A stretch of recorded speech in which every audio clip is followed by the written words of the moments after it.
flip through the latest fashion mag, you'll find yourself yearning for a poncho, weighing the options and the price. Fashion isn't cheap, and it definitely isn't green. But must-have doesn't mean must-spend. I've been doing it, honestly, since about 4th grade. This maven of the thrift store racks buys for vintage shops around the city, and she's letting us in on her little secret.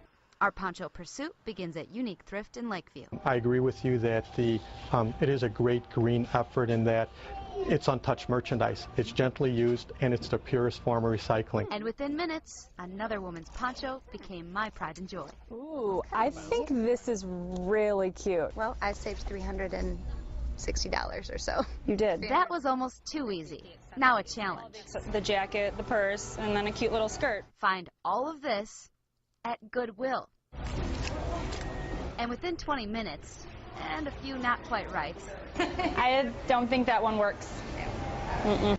We had a winner. Ooh, that is really cute.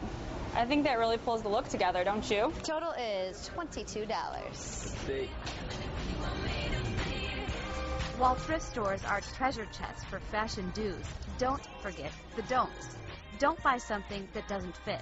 If it was in great condition, and especially if it was a really good label, why not take it in? Don't pay full price.